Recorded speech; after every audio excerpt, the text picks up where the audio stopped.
Welcome to the Dirt Court Jesters Podcast, your home for dirt track racing across the country and right here in the Ohio Valley. In episode 49, Cars everywhere. An old friend makes a return. Tasker Phillips is a better man than me. And Jarrod Klay, driver of the number 17 modified, joins the show. I hope you guys are ready to get dirty.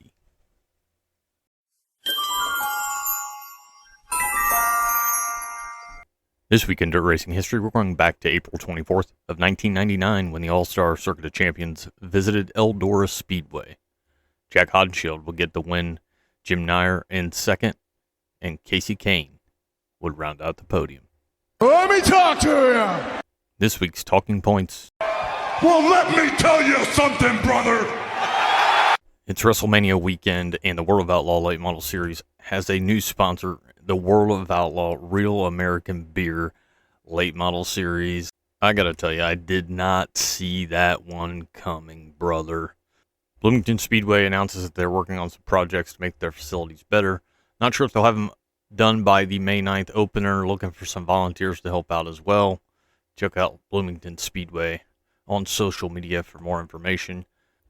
USAC adding money in 2025.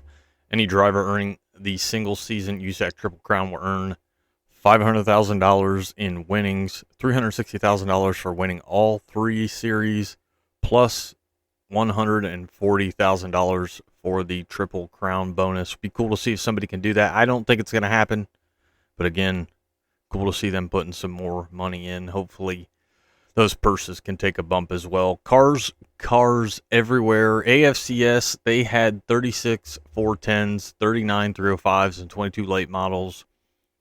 $5,000 to win for the 410s there at Attica on Friday night. Midwest Thunder 410s, they had 41 cars checked in at Circle City. Knoxville had 63 for the rained out show on Friday and 65 on Saturday. Williams Grove with 39 410s. Crystal and GLSS, they had 31 360 signed in. There were cars everywhere. A lovely sight to see. On Friday night at Knoxville, Connor Ferguson with Always Race Day would catch up with Donnie Schatz and talk about the Ford motor. Donnie explained that he was not a part of the decision, but a decision had to be made within the next few months. Interesting comments there. Obviously something going on behind the scenes. It'll be interesting to see how Schatz runs in 2025. Hat tip to Danny Dietrich. Hard wreck for Cale Thomas at Williams Grove, and the back end hit the wall. Thomas's car caught on fire. Luckily, the fire looked like it went out, but again, it's hard to see the fire with that fuel. The car landed on all four wheels, and Danny Dietrich comes to a stop right before Cale Thomas hops out of his car and helps Thomas get out. Thank goodness Danny Dietrich was there. An old friend makes a return to the show. Wrapping up the talking points, I've got to talk about wickerbills. Friday at Attica, Devin Borden was announced your AFCS 410 winner after Scotty Thiel was disqualified for an illegal wickerbill. Thiel was running a 2-inch wickerbill. Attica follows the All-Star rules, which says All-Star Rule 10.8.1. C, which says a maximum 1.5-inch removable wickerbill may be mounted on the rear edge of the center foil. Wickerbill must be 90 degrees to the top of the center foil. Built-in wickerbills or gurney lips will not be permitted. The maximum dimension for wickerbill may change periodically at the discretion of the All-Star officials. Any such changes will be issued in writing prior to the event in which the change will be made. A lot of stuff on social media about this, and I'm sure it's not the last we've heard from the infamous wickerbill.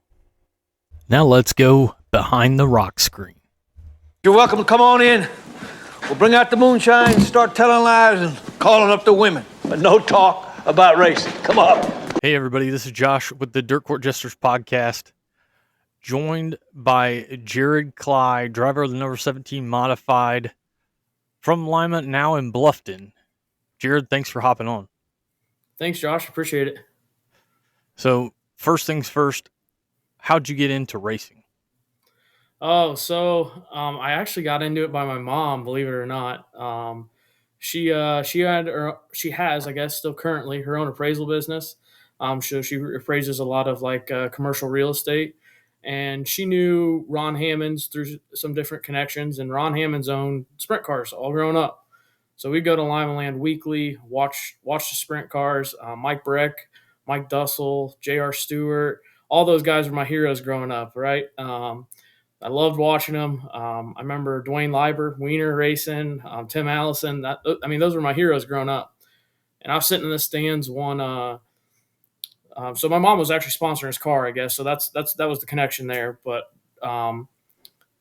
so I sit in the stands one Friday night at Lima. I was 15. I looked at mom and I was like, "You realize the rules state you can race a 16?" She's like, "Yes." So what does that mean? I was like, "Next year I'll be 16." And she goes, "And what do you think that's going to mean?" I was like, "I think I'm going to have a car." She's like, "Sure you are."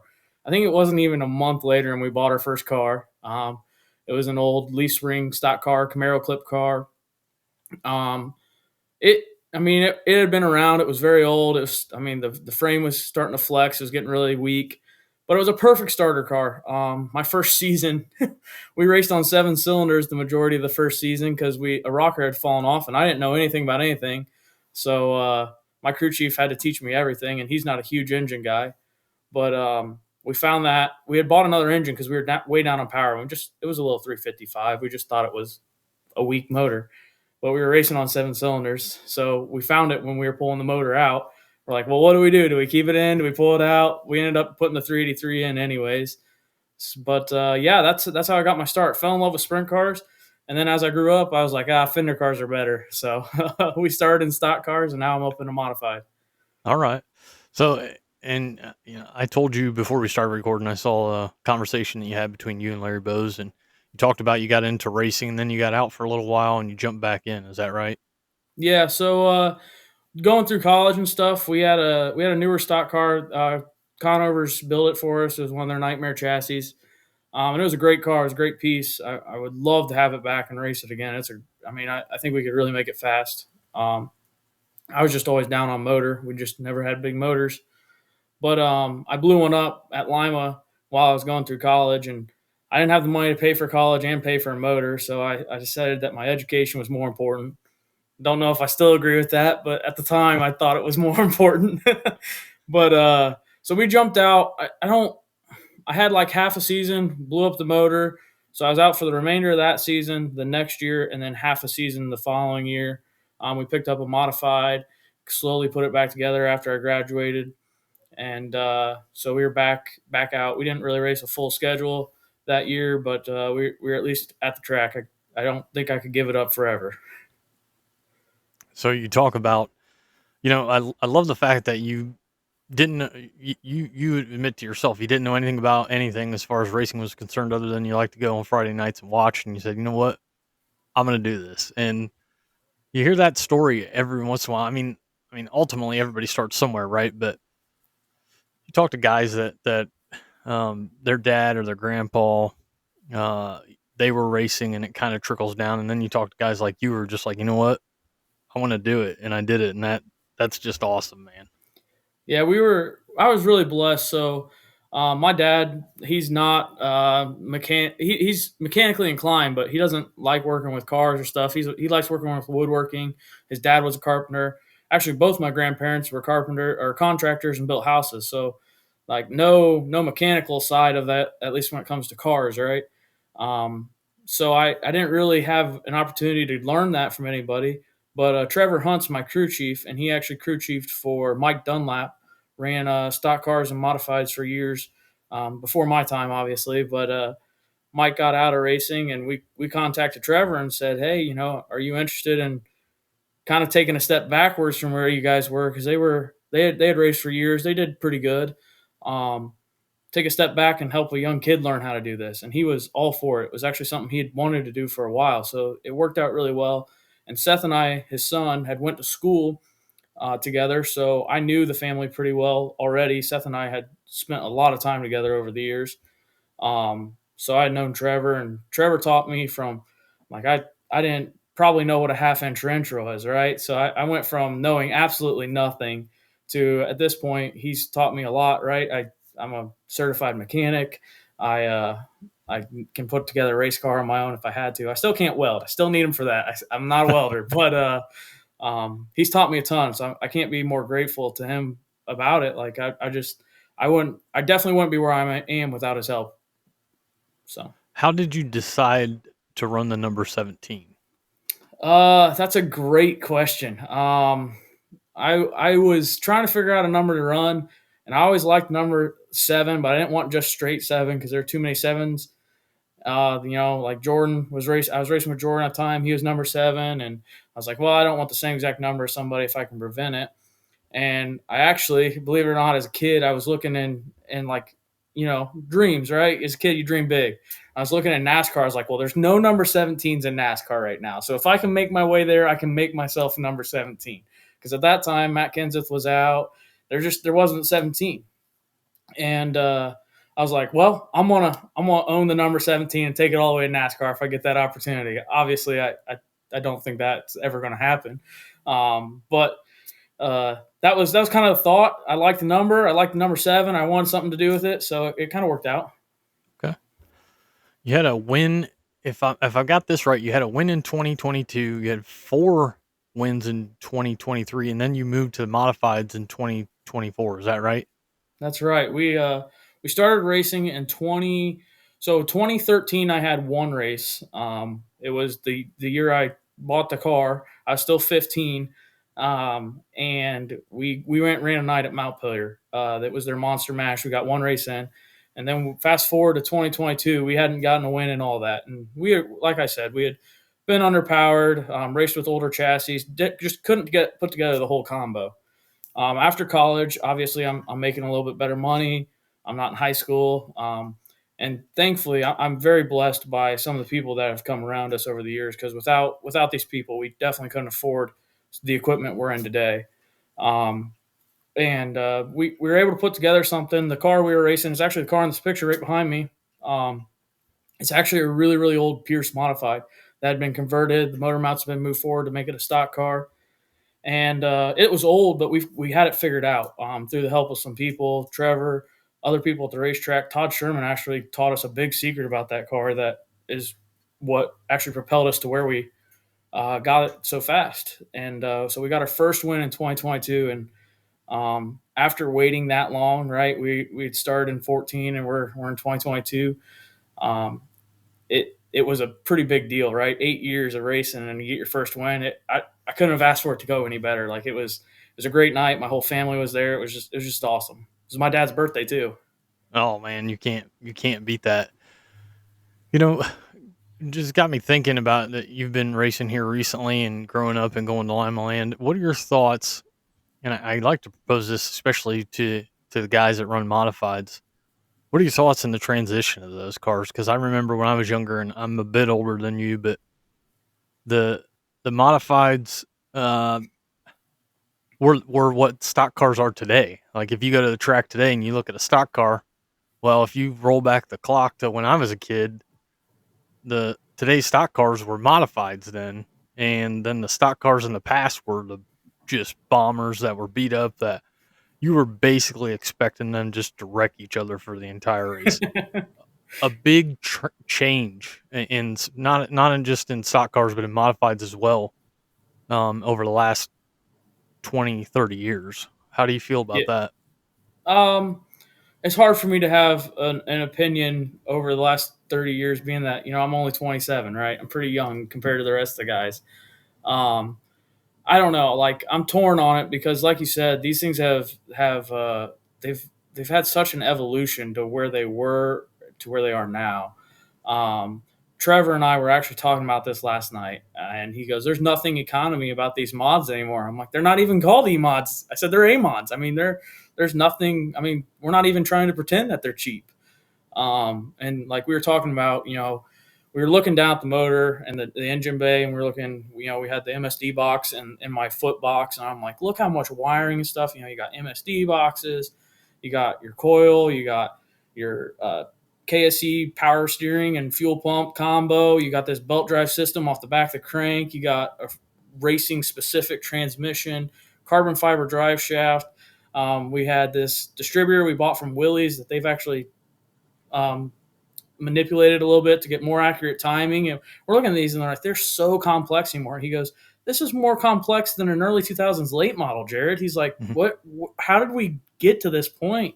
I was like, I don't know. I mean, it's your fault. I just grew up in it. Like I'm not the one who let it get here, Yeah, you know? yeah. But to me, I don't know. I like mechanically, I like where the class is because I think if you want to go the route of using used parts off of, a late model team or maybe there are modified teams at this point that are pretty much so doing this full time, right? So you can buy good used parts off of those teams too. I think mechanically we're in a good spot because you can buy good used parts at a discount. In my opinion, the focus of the rules is in the wrong area. It seems like the only thing they want to tech is bodies. I don't know. To me, a body is free. Yeah, you might use a little more aluminum to try to get some aero here or there, but you're not going to use like thousands of dollars more aluminum. It's a little bit here or there. Let guys get creative. Let them show some ingenuity. If the aero works, air is the only thing that's free in racing. Let us use it. I don't know. I like where the bodies have gone. I know they're trying to reel it back. In my opinion, the focus is in the wrong area. If you're trying to save some guys some cost, maybe look in a different area. I don't know what that area is. If you start pulling back on motors, well, these guys already have so much invested. What are they going to do with it then? I don't know what the answer is, but I feel like the focus on the body is definitely in the wrong area. Well, I talked to Jerry Bowersock not too long ago, and we had a similar discussion. And he talked about, I think it was in the late models that they've got motors that are now like pushing 1,000 horsepower. And he's kind of talking the same thing about you're saying as far as like we're getting this out of control financially, and it kind of needs to be reeled back in. And I think that plays a role not only in late models but in modifieds as well. I mean, clear down to stock cars. I mean, the whole reason we moved up is, it seems like there's a lot of disagreements from track to track on rules. Stock cars can't just come together. Like Indiana's got it figured out. They have the Indiana Super Streets, and almost every track in Indiana you can run a stock car, and you're going to follow the rules, and you're going to be able to have a fighting chance if you're built to those rules. Ohio, if you build a Lima car, well, it's not entirely legal for this place, that place. And don't get me wrong, Rick Monroe at Eldora has put a ton of effort into putting the rules more under the same umbrella. But when we started looking at it, it's like, well, we have the same transmission that goes into modified. We're running swedge tubes and heim joints. We're not running bird cages, so that's going to be a little bit of an expense. But, our upper control arms are still tubular control arms. We're still running the same ball joints. Our engine's the same thing, except for it's a steel head. And truthfully, steel heads are getting really hard to find and expensive. A good set of used aluminum heads you can almost get cheaper and easier than steel.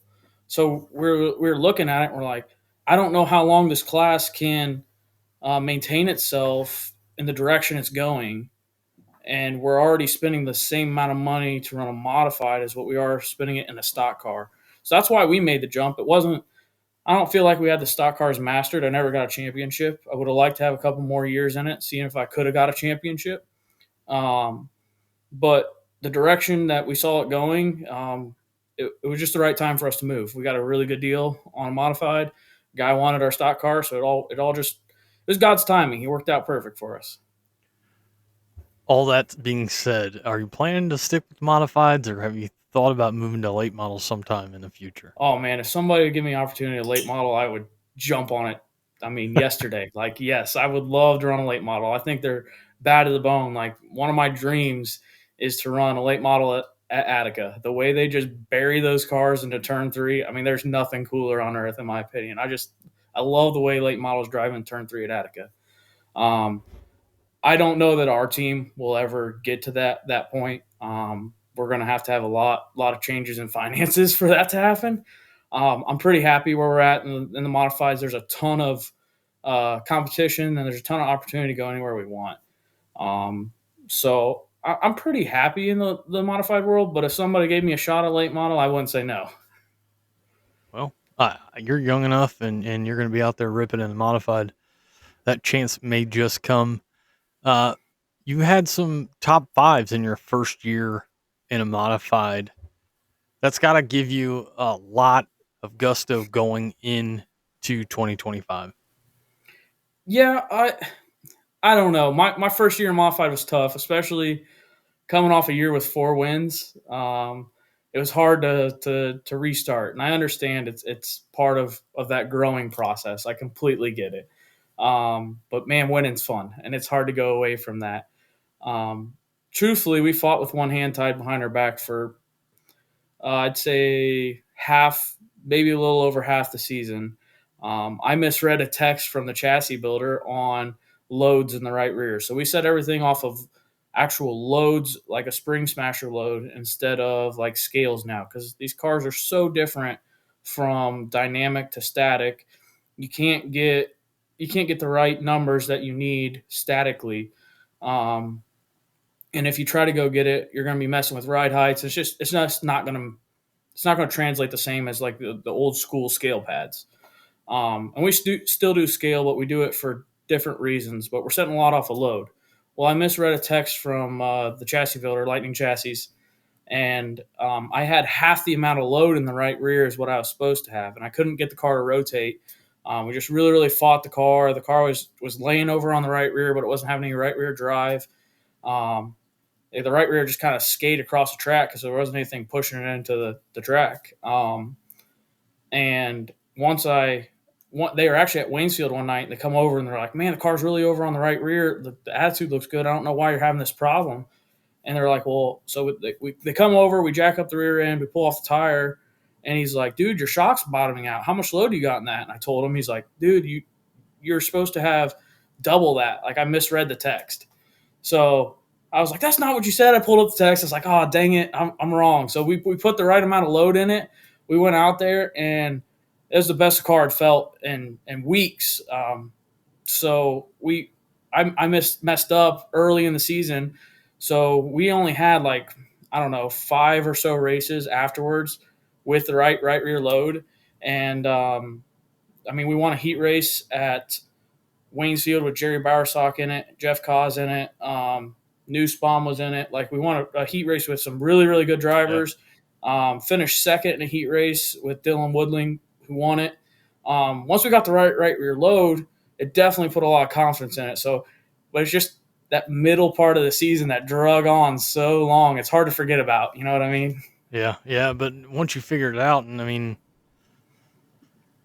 you got to feel confident with it, because once you figured out, these numbers were wrong, that's why, then the car was driving the way it should have been, and you were able to, like that heat race that you named with Jerry Bowersock, and that's a loaded heat race, man. To win that heat race, that's good momentum going into this season. I mean, I had it pretty easy. I got the invert started on the pole, but it was the night we had the little stock car motor in it. It was right after we blew up the big motor at Eldora. We put the little motor in just to make sure it ran right. We were going to get one night on it, and then our plan was to go run DTWC to end the year at Eldora. It ran great, obviously. I loved it. I love that little motor. I actually just sold it. I'm pretty sad about it, but funds were tight, so it was the first thing to go. Yeah, it was pretty cool to win it. Jerry was right there with me. There were a couple opportunities for him to maybe slide me or something, but he wasn't pushing. He ended up winning that night. Jerry's a great dude. I like racing with him. His car owner is actually the guy who sold me that car I ran. Eric Austin is a great dude. He's created a great friendship with me. I'm very thankful for them, Talking about your cars, you've always got some slick wraps on your rides, and this season is no different.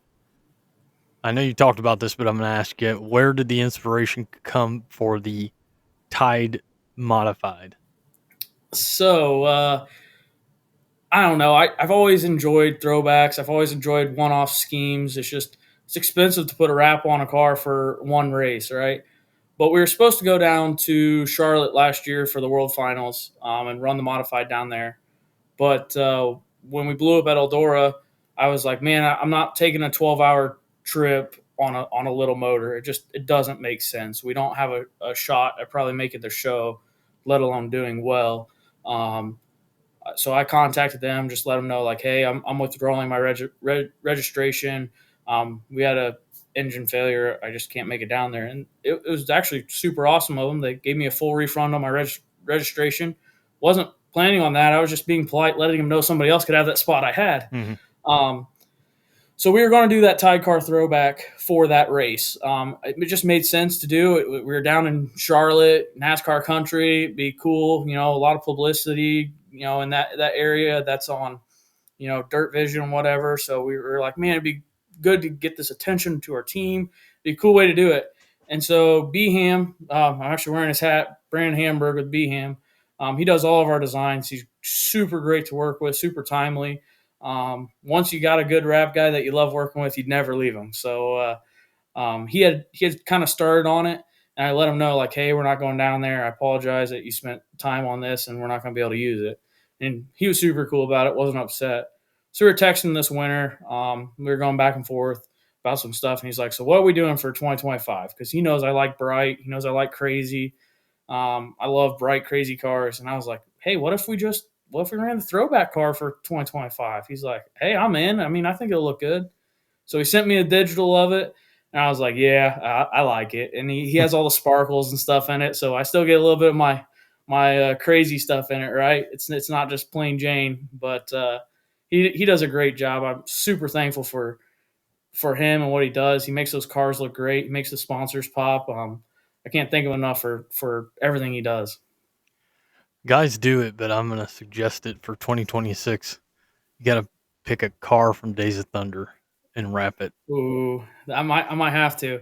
I like the Tide Car throwback because it's if you do the DW Darrell Waltrip car, Yep. it's number accurate. I mean, you can't go wrong with the number accurate throwback. No, it's slick. No, don't get me wrong. It'll be cool. One of the coolest out there in 2025, and I know you're always going to bring a slick ride to the track every season. Can't wait to see it out there on the track. Montpelier and Eldora fill most of your schedule for 2025. I know you're going to start your season at Montpelier. What does the rest of 2025 look like? Have you got that ironed out, or is some of it just kind of as the wind goes? With some of the challenges we got this year, time wise, we're built in a building project right now, and obviously that takes up some of our finances also. I'm not entirely sure what the whole season is going to look like. Montpelier is the closest place to home that we're going to race at, other than Eldora and Waynesfield. I'd like to hit the Waynesfield nights, if all possible, when they're running. Just schedule dependent on that. And then Eldora, we're going to for sure run for points. That's main goal number one.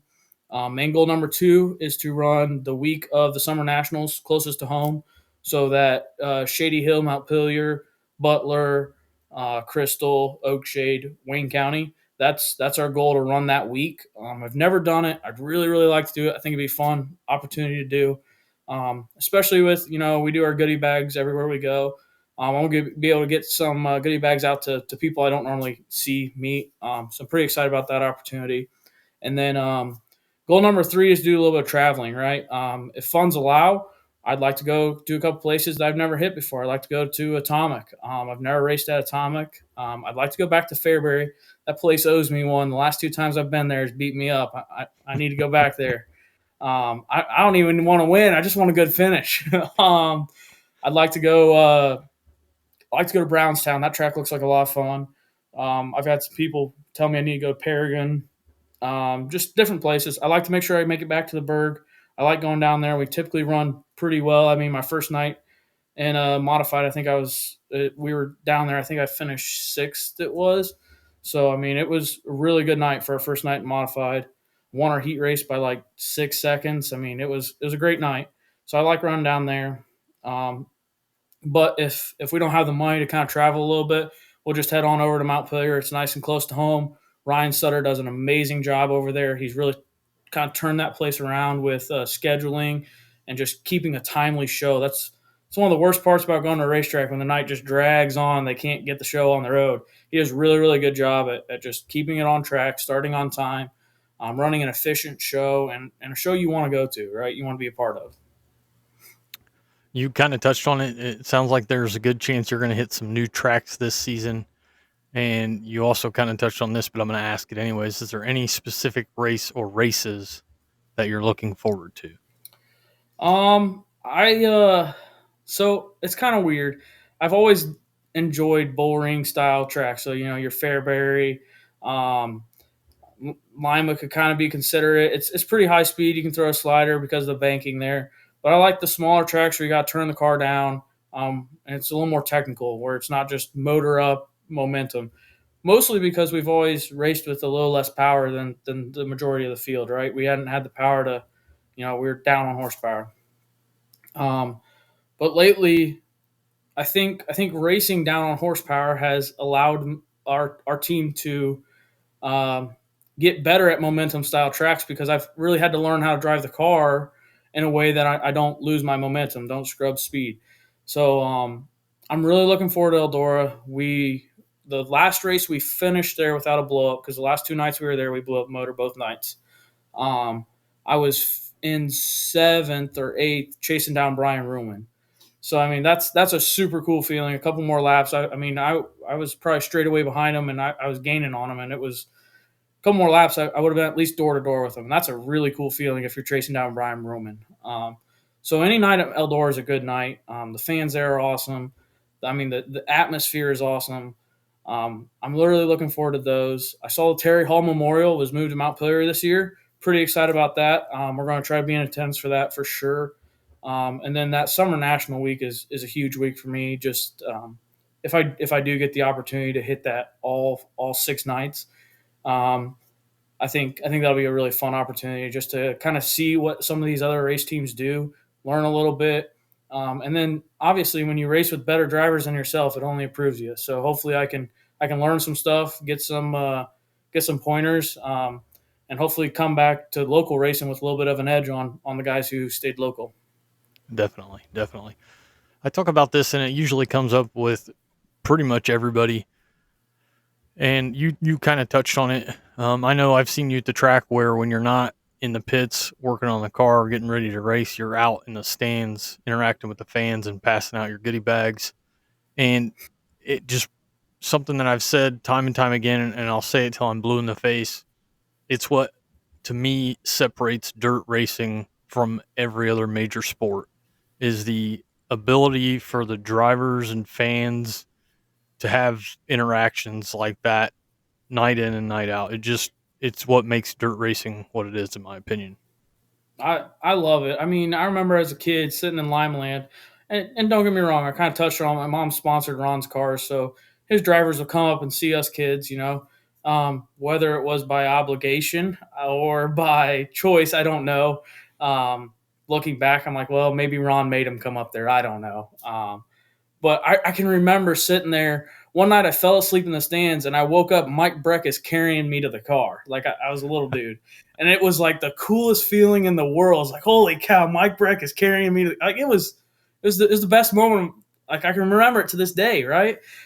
And I think back to those times, and I'm like, man, where are these drivers? You go to racetracks, and even I know dirt track is better than any other form of racing, but we're even getting to the point where we're too good to go hang out with the fans. And I miss that for them kids. If it weren't for guys like that, what if I would have never fallen in love with racing and not had this opportunity, right? So I do think we're good at it, but I think we could be better. I think that dirt racers have the opportunity to reach out to these fans easier than anybody else. And whether you feel like you're a big name or not, I don't feel like I am, but I feel like every time I go in the stands and I take pictures with a kid, I sign an autograph, I hand him a goodie bag, it makes that kid's night. And truth be told, the night we blew up at Eldora, it was a rough night. Last 2 years, we've had a lot of engine troubles, and no fault of our engine builder. It's just a lot of them were heat related. We had some parts failures, radiator and fan belt. Another one was a parts failure, just piston cracked. Nothing we could do about it. Cracked in the middle of the heat race. And then a cam broke. It was just parts failure after parts failure after parts failure. And the night I blew up real big with the piston deal, I had just passed the car for the transfer spot. We were coming to the white flag, and I was all jacked up. I started in the tail. Like I said, we're typically down on power, just due to financial reasons. And so I qualified real bad, started like 8th of the heat, was up to the transfer spot on the white flag lap. I was super jacked up. I'm like, man, this is going to be awesome. We're going to make it straight in the show. No B main tonight. And we blew up. And I'm like, what in the world? Like, it was such – I was praying. As the car was rolling around the track, I'm like, Lord, why'd you allow this to happen? I was like, this doesn't make any sense. Like, I was just down the dumps. I was like, man, this really stinks.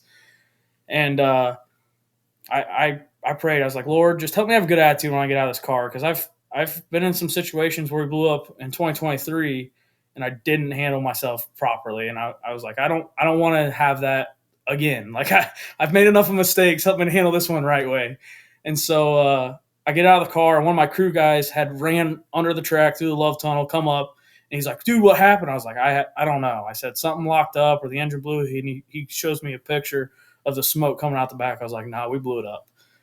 And so I asked him, like, you want to drive it back to the trailer? Because they had us pitted up top because there wasn't enough room and down the infield. So they had pushed him back, and I walked back. I just spent the whole time praying. So I got back up to the trailer, and I grabbed my goodie bag, and I grabbed my wife. I was like, let's go. My crew chief's like, where are you going? I was like, I'm going to do what we came here for. I'm a believer in Jesus Christ, and we believe that God has given us this opportunity to race so that we can tell others about him. And all of our goodie bags have a gospel track in it, which tells the story of salvation in a very simple, clear way. And I took those goodie bags and I went out and started passing them out to kids. These kids are flocking me, and I can't help but smile. Like, I'm like, you guys are helping me more than I'm helping you. Like, I'm just giving you a couple pieces of candy and a way to know you're going to heaven. But you're changing my whole outlook and attitude on this night. Like, it was such a blessing. And, those nights kind of stink, but we're blessed to run there and do that. And I just love the opportunity. Like, I think these racers are missing such a encouragement to go hang out with these kids. Like, I don't know about them, but when I get to go hang out with them and make their night, it makes my night just as good as theirs. Yeah, I see what you're saying in that aspect. I guess when I think about it, I tend to find myself, not every night, but there are definitely nights that I find myself in the pits when it's easier to have that interaction, where I know what you're saying is you're actually going out there in the stands, and yeah, I agree with you. You don't see much of that. I do feel like, though, depending on the timing, if you're in the pits, usually everybody's fairly personable and friendly. Yeah. But what you're saying is that you can go beyond that interaction. Is you can actually get there out there. If you've got a minute to get out there in the stands and chat with the kids, if you're not the only guy working on the car or something crazy like that. Right. Right. And I agree with you. I don't see as much of that, and that's definitely something very cool that I know I've seen you do time and time again. Yeah, it's definitely the best part of the night. And like you hit a great point there, right? If you're not the only guy there working on the car, and for a couple of years it was just my wife, Trevor, my crew chief, and me. And she's sitting right here beside me. And the three of us we knocked some stuff out. Like, we did really good work together. We worked really well as a team. But I've had some people come around me to the point where Trevor, and typically Tyler, he's a good kid. He helps on the car. His Tyler Carter Lawn Care, he's on the car as a sponsor. And even more than that, he's on the car as a friend, and he's at the track every week. He's at the shop. I mean, the kid sacrifices a ton of time. He's only 19, 20 years old, or 20, 21, sorry, just turned 21.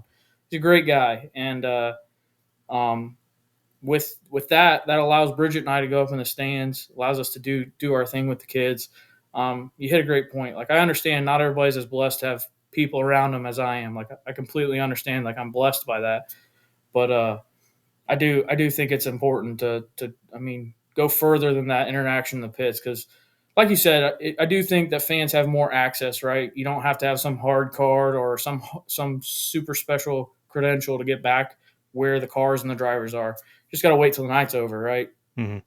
But I think guys can go beyond that and get up there in the stands, make those relationships, make those kids fall in love with racing. Definitely.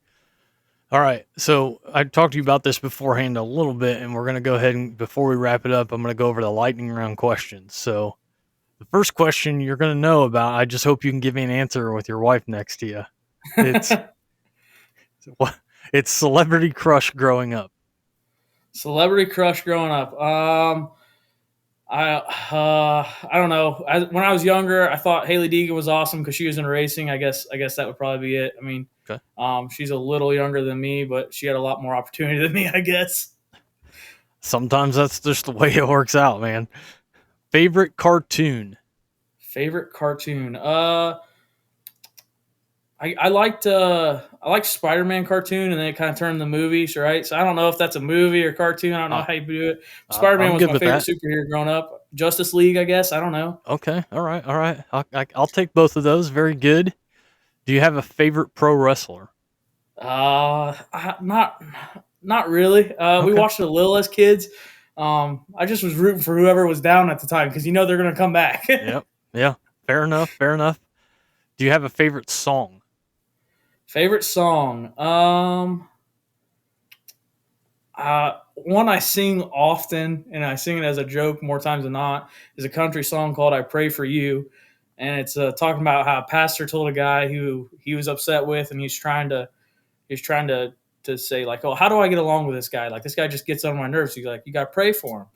And the song goes, I pray your brakes go out running down the hill. I pray a flower pot falls from a windowsill and knocks you on the head like I'd like to. So I joke about that song a lot. Like I sing, especially lately, I sing it a ton. Like, I don't know, it's just kind of a fun song, puts a smile on your face, but at the same point in time, you're like, oh, I understand the point of this song too. Sure. All right. Very good. Do you have any one location that you have saved on the map on your phone? I got the race shop because sometimes I'm coming from places that, with my job, I can, I go all over Northwest Ohio. So, sometimes I'm coming from places where I'm like, well, I don't know exactly the fastest route, and it's quitting time, and I can head straight to the shop, and Bridget will meet me there with clothes or something. So I got that saved. I got the engine builder's house saved for the same reason. Sometimes I'm coming from places I don't know where I'm going. Those are two I use the most, probably saved locations would be the engine builder's house and the race shop. All right. Do you have a favorite vacation spot? Probably anywhere with a beach. I Okay. love going to water. I love the beach. I love the sun. I love the warmth. I'm all about that. So saltwater or freshwater? It kind of depends, I guess. Like we just got back from a cruise here a couple months ago, and that was a blast. Like snorkeling, seeing the fish and stuff. That was awesome. But I enjoy fishing on freshwater too. So I mean, Okay. uh, I don't know. I can get down with either of them, I guess. Very good. Very good. Find you a beach. Something very few people know about you. Um, I guess it kind of depends what circle you're talking in. A lot of people know this that know me outside the racetrack, I guess. But if you're talking about just the racetrack side, I'm the youth leader for our church, so I lead our teen group. I have a blast with it. We have anywhere from 12 to 15 teens a week. We have a point system games. Like it's a blast. We're actually having an activity here 2 weeks on April 16th where the race car is going to be there. There's going to be a cornhole tournament. Winners are going to get some gift cards. We're just putting together a whole night for them. Pizza, good time. So that's where a lot of my passion is. When I'm at the racetrack and when I'm not, because our team group actually this year is going to come with us a couple nights and help pass out those goodie bags, help on the car. So I'm super excited about that opportunity. So. Very cool. Very cool. If you could own one car, what would it be? So if you get home and you open the garage door, what's sitting in the garage?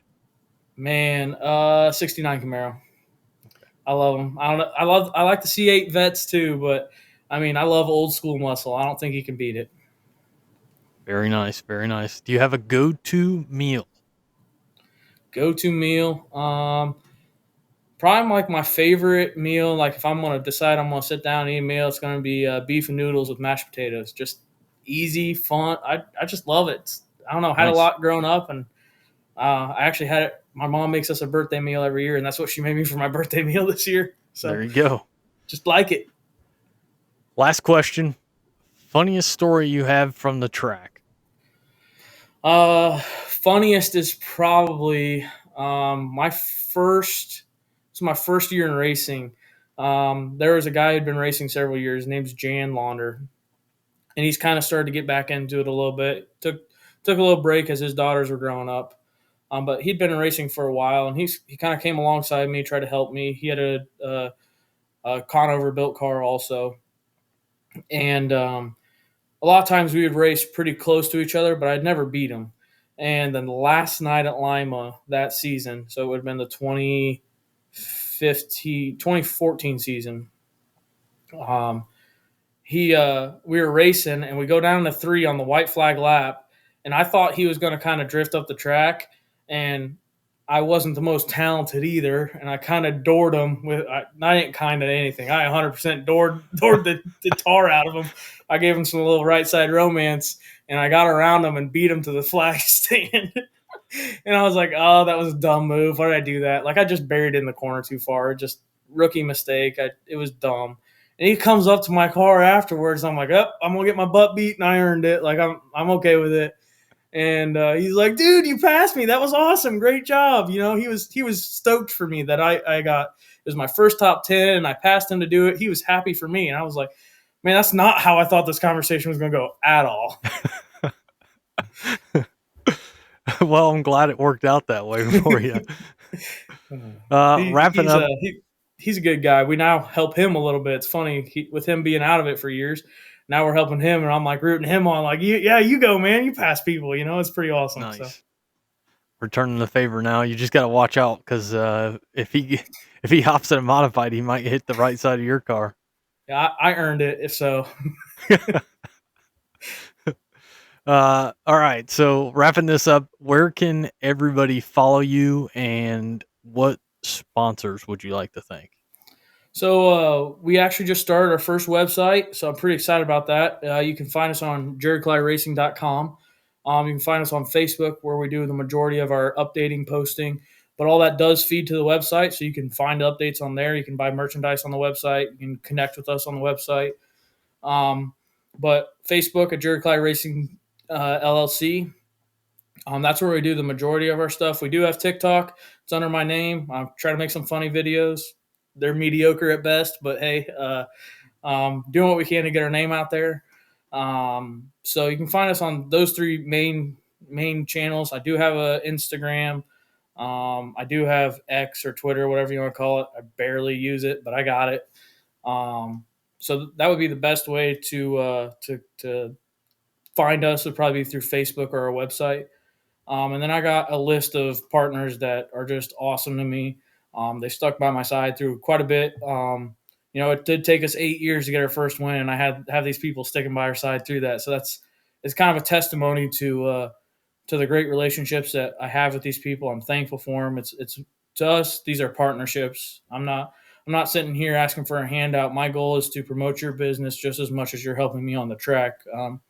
I tell them all my success on the track directly relates to your success through helping me. So I got some great people behind me. I'm gonna read a list here. It's a little lengthy, but I gotta thank each and every one of them.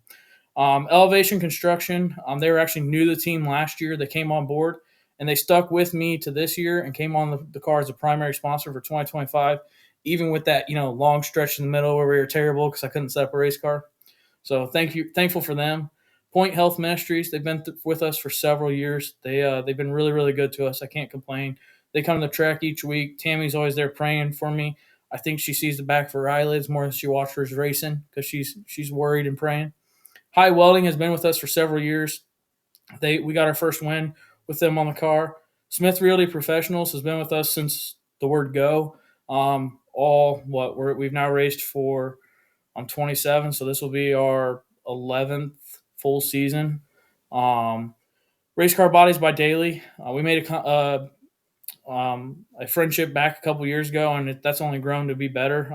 We actually are now partnering, so you can order parts through JKR on behalf of Race Car Bodies by Daily, and you can pick them up from us. So that's pretty exciting. Haviland Drainage came on the car last year and actually upped what they did last year to this year. I'm super thankful for all they've done for us. I'm excited to continue to grow that relationship. They're great people over there, just super down-to-earth, awesome people. West Central Ohio Podiatry. TJ Hunt Trucking, that's Trevor Hunt, the crew chief. He's sacrificed more than I can put into words. Time, product. All right, he buys a lot of the brake clean, provides bolts. I'm using his shop, makes his shop messy. him putting up with me making a shop messy is nice also. Tyler's lawn care, kind of talked about him a little bit earlier. He does a lot on the car. He's a great kid. He helps us financially. He helps us physically, and that means more to me than words can describe. When you can get a guy to show up to the shop, it's fun showing up to the racetrack because racetracks are cool, right? But the majority of the work's done during the week, and that guy to come alongside you during the week, like Trevor and Tyler, is huge, right? You need that help in the shop, so I'm super thankful for that. Buckeye Commercial Body, he's been with us for several years. He's actually going to be my new neighbor here before too long. Pobile Diesel Performance, he's done great work on my personal vehicles. He's partnered with the team, so I'm super thankful for him. One cool partner we got, it started last year. It kind of carried over from years prior. DAE Lawn Care out of Salina, Ohio, had partnered with us and helped us with what they could. They're a very small landscape company out of Salina, but they've been very, very good to us. Well, his good friend, Larry Wally Post, passed away, and the family all came together and put a sticker on my car. I was super honored to get to carry his name. They all met me at Eldora one night. They all bought shirts. They met me at Eldora. We took pictures around the car after a feature. It was a really cool feeling. I'm super thankful for that group that's decided to allow me to carry his name. I'm super thankful for that. This year, we had a new person come on the car. Her name's Tiffany, and she has a picture of her bulldog, Effie, on the car.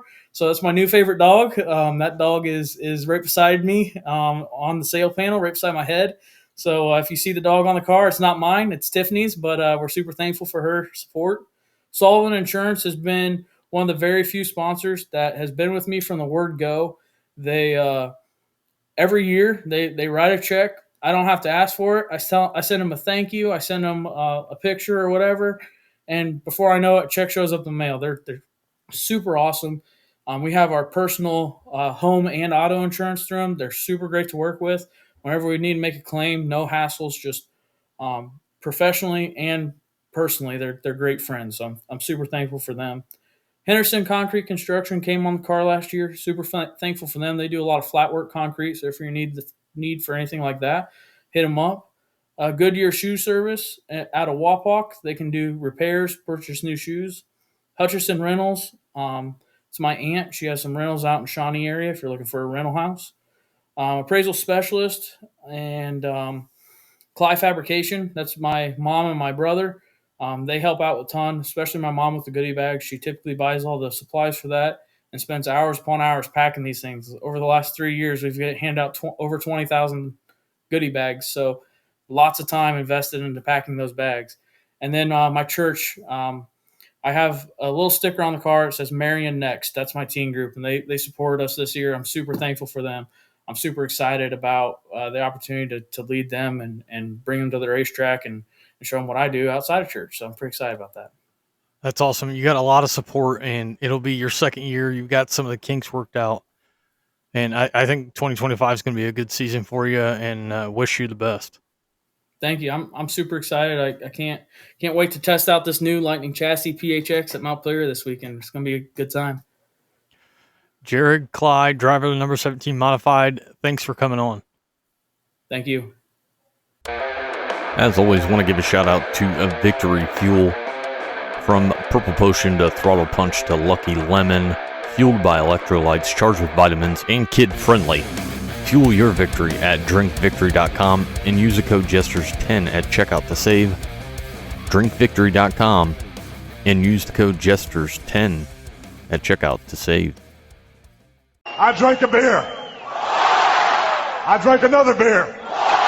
3 beers. 4 beers. Oh no. Wrapping up this episode with a race recap and racing to come. April 13th, Baps in 410. Danny Dietrich pulls from 12 hours away, and he grabs the checkered flag. Danny Dietrich with the win, Jeff Halligan in second, and Brock Zierfost in third. Ohio Valley Speedway and OVSCA.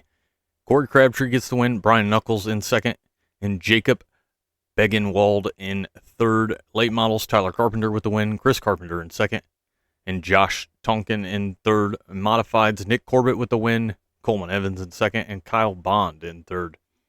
Terre Haute in the USAC Silver Crown, and back-to-back, Logan Seavey wins his second straight Sumar Classic at the Terre Haute Action Track. Logan Seavey with the win, Justin Grant in second, and Brady Bacon in third. Chase Dietz would go from 20th to 6th in this one. Way to get the elbows up, Chase Dietz. April 17th, Cedar County in the Hawkeye Land, 40 with the Mars late models. Brandon Shepard with the win, Bobby Pierce in second, and Tanner English in third. April 18th, 34 Raceway and Solcombe 50 Night 1 with Mars late models, where Bobby Pierce gets the win, Dennis Erb Jr. in second, and Brian Shirley in third. Albany Saratoga and Super Dirt Car Big Block Modifieds, LJ Lombardo with the win, Alex Jankowski in second, and Tim Sears Jr. in third. Attica and AFCS 410s, where Devin Borden gets the win, Cap Henry from 12th to 2nd, and Caleb Henry from 17th to 3rd. Craig Mintz and DJ Foose were both plus 11 in this race, and Zane DeVault went from dead last to 6th and was plus 18. A lot of movers and shakers at Attica with the AFCS 410s. In the 305s, Jamie Miller gets the win, Tyler Schulich in second, and Blaine Keckler in third. In the late models, Rusty Schlink with the win, Kyle Moore in second, and JR Gentry in third.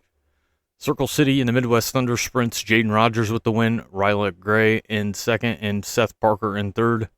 In the Midwest Mini Sprints, Jordan Shipley gets the win, Scott Albrecht in second, and Elijah Noki in third. In the stock cars, Sheldon Oberly would get the win. In the Crown Vics, Andrew Brown with the win. And in the Hornets, Marshall Claycamp would get the victory. I-75 for the Schaefer's Oil Southern Nationals with the late models, Ricky Weiss with the win, Corey Hedgecock in second, and Dale McDowell in third. Moeller and UMP late models, Tristan Chamberlain gets the victory, Bill Sheets in second, and Blake Creech in third. In the UMP Modifieds, Matt Hamilton gets the win, Adam Stricker in second, and Dalton Smith in third. In the Sport Mods, Jimmy Lennox Jr. gets the victory. In the Compacts, Jacob Todd with the win. And in the Legends, Quade Schoonover gets the victory. Ohio Valley Speedway with the Rush late models, Brendan Dillinger gets the win, Bud Watson in second, and George Casto the third rounds out the podium. In the late models, Chris Carpenter with the victory, Zach Hill in second, and Colton Burdett in third. In the Modifieds, Coleman Evans gets the win, Nick Corbett comes in second, and Kenny Johnson rounds out the podium. Moving to Paragon with the Northern All-Star late models, where Jason Jameson gets the win over Hudson O'Neill and Steve Peden. Williams Grove in the Tommy Hinnerscheitz Classic for the 410s, Anthony Macari gets the win, Brock Zierfoss in second, and Ryan Smith in third. They had a makeup feature for the 410s that night, and guess who? Anthony Macari goes back-to-back at Williams Grove, and he gets the win. Danny Dietrich in second, and Chase Dietz in third. In the stock cars, Jason Giesman gets the victory. Moving to April 19th and 191 Speedway. With the Heart of America late models, Derek Fisher gets the win, Rusty Schlink in second, and Shannon Thornsberry in third. 34 Raceway in the Solcombe 50 finale with the Mars late models, Bobby Pierce with the win, Carson Ferguson in second, and Dennis Erb Jr. rounds out your podium. Crystal Motor Speedway with GLSS, where Jared Horseman gets the victory, Scotty Thiel in second, and Keith Sheffer from 11th to 3rd. In the Modifieds, Austin Hornick gets the win. Street Stocks, Mike Vandermark Jr. gets the victory. Pro Stocks, Kyle Hunt with the win.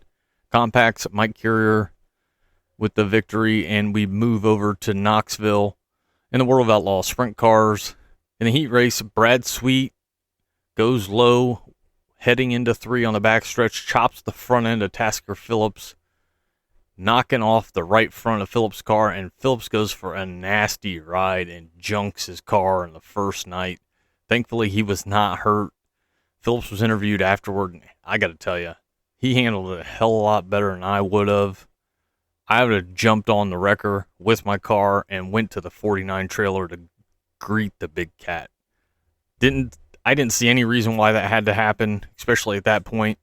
Sweet goes down low for no reason, cuts off Phillips, and tears that car up. Donnie Schatz has to go from the C, and he doesn't make it out of the B. Bad qualifying for Schatz. It looks like he may have found some speed in the B as he was +9, but he had to use a provisional to get into the A, and at one point gets collected in a wreck with Parker Price Miller. The track looked very nice there at Knoxville from top to bottom, and it came down to a race to the finish line. Out of turn 4, Rico Abreu gets the win over Kyle Larson, and Logan Schuhart would finish third. Lincoln Speedway in the Weldon Sterner Memorial for the 410s, and the second year in a row, Anthony Macari with the win. His start to the 2025 season, and that 39M team, they've got to be feeling really good. Anthony Macari with the win, Danny Dietrich in second, and Matt Campbell in third. And 358's Dylan Norse would get the win, where Frankie Hurd would finish second, Cameron Merriman in third. Moving to Merced with the Sprint Car Challenge Tour, Dominic Selzy with the victory, Dominic Gordon in second, and Tony Gomes in third. Mudlick Valley Raceway season opener with the late models, Adam Strickler gets the win, Nicky Pennington in second, and Rod Conley in third. In the modifieds, Brian Skaggs gets the win, Jimmy Lennox finishes in second, and Josh Thomas in third. In the sport mods, Camden Hauser would be your winner, and the Hornets, Jamie Harper gets the victory, and the KDRA Bombers, BJ Branham with the win. Moving to Port Royal on the 410s, Michael Walter gets the win, Billy Dietrich finishes second, and Blake Wagner in third. Blaine Heimbach from 18th to 5th in this one. And with 7 to go, Logan Wagner and Justin Woodall were battling for the lead, and they get together. It looked like a racing incident to me. They were both heading into one, and they just got together, took both those guys out, and led to the victory for Michael Walter. In the 305s, Nick Swigert gets the win, Logan Spar from 13th to 2nd, and Mike Millar in third. In the late models, Greg Satterley gets the win, Max Blair in second, and Rick Eckert in third. Moving to Tazewell in the Little Bill Corum Memorial, Tyler Erb from 11th to the victory, Jimmy Owens from 13th to 2nd, and Brandon Overton in third. Moving to some pavement, Toledo Speedway in the Raleigh Beal Classic with the USAC Silver Crown cars, Justin Grant dominates, leads all 100 laps, and he gets the victory. Tyler Rohrig in second, and Dakota Armstrong in third. And racing to come, April 25th, Attica is going to have 410s, 305s, and late models.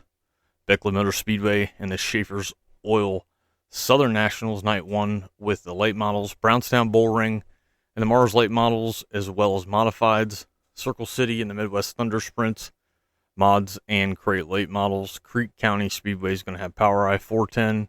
Georgetown Speedway and the Melvin L. Joseph Memorial with Lucas Oil late models. I-96 and GLSS. Jacksonville Speedway with the World of Outlaw Sprint Cars. Kokomo and USAC Midgets kick off their season. Also, non-wing sprints will be on hand. Moeller with late models, modifieds, and 3 additional support series. Ohio Valley Speedway with late models, modifieds, and 3 additional support series. Talladega Short Track and the World of Outlaw late models with USCS. Williams Grove with 410s and 358s. April 26th, Beaver Dam Raceway and IRA. Beckley Motor Speedway and the Schaefer's Oil Southern Nationals Night 2 with the late models. Brownstown with late models and stock cars. Florence Speedway with late models, mods, compacts, and Crown Vics. Fremont with the All-Star Circuit of Champions and dirt trucks. Goods has United CC mod lights and 6 other series. Hagerstown and the Conococheague 50. I don't know if that's right, but that's what we're going with. And Lucas Oil late models, Hopstot and the World of Outlaw Sprint Cars, Kokomo with the USAC Midgets for Night 2, as well as non-wing sprints. Lawrenceburg's going to have 305s, mods, stocks, Hornets, and Crown Vics. Lincoln Speedway with 410s and late models. Montpelier and the USAC Midwest Thunder Midgets kick off their season. Modifieds, Hornets, and stocks will also be on hand. Muskingum County Speedway with Fast. Paducah International Raceway and $2,000 to win for Enduros. Pittsburgh PA Motor Speedway is going to have the Herb Scott Memorial with Rush late models. Richmond Raceway and the Heart of America late models. RPM is going to have ASCS. Talladega Short Track and the 3rd Annual Alabama Gang 100 with the World of Outlaw late models in USCS. Thunderbolt Raceway and the NARC King of the West Series.